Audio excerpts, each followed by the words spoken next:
Hey everyone, welcome to Movie Marathon's HQ, where we do movie marathons connected to new releases and where we enjoy and review some of our favorite movies. This video is part of the Avengers Doomsday Movie Marathon, where we are watching one movie every week as we prepare for the release of Avengers Doomsday in December 2026. Today we are discussing Blade Trinity. Released in 2004 and directed by David S. Goyer, this is the final movie in the Blade trilogy. David S. Goyer was a writer on the first two Blade movies, and then he was given the opportunity now to direct Blade Trinity. Overall, I like this movie more than Blade 2, but not quite as much as Blade. Still, it's a pretty good movie and it has its charm. And I had actually never seen this movie before. There are two movies in the Avengers Doomsday Movie Marathon that I had never seen, this one and one other one. So it was fun to see a movie for the first time and review it as part of the Avengers Doomsday Movie Marathon. Spoilers ahead, as we're going to get into spoiler territory with the positives and negatives. For positives, I have the team up aspect and the CGI. For negatives, I have another retcon, the editing, and the R rating. For the first positive, there is a team up aspect in this movie. So this movie has Blade portrayed once again by Wesley Snipes, supported by two other characters, hence the name Blade Trinity. And in this one, it's Whistler's daughter who gets introduced, and her name is Abigail. She's played by Jessica Biel. And then another character named Hannibal King is played by Ryan Reynolds. So these two characters are pretty fun. Abigail doesn't do a whole lot, but her banter and her back and forth with Blade is pretty good. And then Hannibal King is a lot of fun. He's a total wisecracker character and sort of a precursor to Deadpool.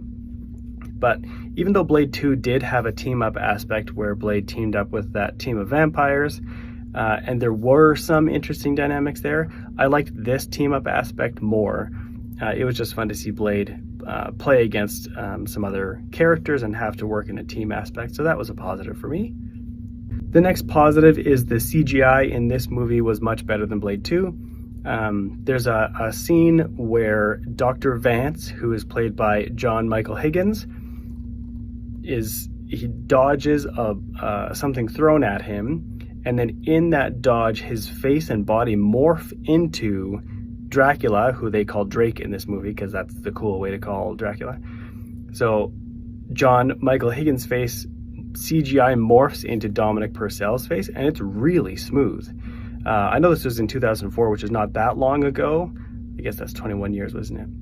But it's still pretty good CGI, and throughout the rest of the movie there's some scenes where the CGI is a bit weird, but generally it was much better and much smoother, and felt like a pretty good display of how CGI can enhance some storytelling, so I like that. And for negatives, there's an aspect in this movie that undoes a retcon that they did in the second movie. So in Blade, the character of Whistler, played by Chris Christopherson, makes a noble sacrifice and he dies after the zombies turn him. So he dies in the first movie. Then in Blade 2, they retcon that and bring him back in a very silly way. That was a negative for me in Blade 2, but sure, whatever, storytelling and script writing, I guess you just did it. Now, in Blade Trinity, right at the beginning, Whistler dies again. So, I get it. They just didn't know what to do with him, so they decided to have him die and make that be some motivation for Blade, I guess. But we've already seen that. I already feel like I watched Blade mourn Whistler's death, and so just to throw it in here is weird. And then it's sort of another retcon in the previous Blade movies. He talked about how his family was killed in front of him, and now in Blade Trinity he's got a surprise daughter, and she knew about him and he knew about her, but Blade didn't know about her and she was secret to the world. It just seems like they wanted to make a team up, came up with why not have it be Whistler's daughter, so she's in it. So I don't like that they undid the retcon that they forced in Blade 2, and I don't love the retcon of Abigail being his daughter, so that whole part of it was a negative. The next negative to mention is the editing. I don't have a great eye for editing when I watch movies, unless it's done poorly, and it just kind of jumps out at you. And in Blade Trinity, I thought there were some scenes where they were cutting from scene to scene to scene to scene and from shot to shot really fast.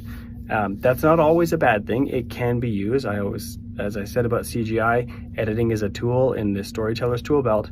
But in this movie, there was some editing that really took me out of the movie because it was fast and loud and random. And maybe this is a direction thing more than an editing thing, but there were times where we would cut to a scene of some characters doing something, and without that scene having enough time to breathe and feeling like I understood as the watcher, understood where that scene was going, they'd cut to a different scene. So then I'd go, okay, I guess I'm supposed to pay attention to this one. So then the next scene would go, and again, not really have time to breathe and cut back to even that first one or a third different scene.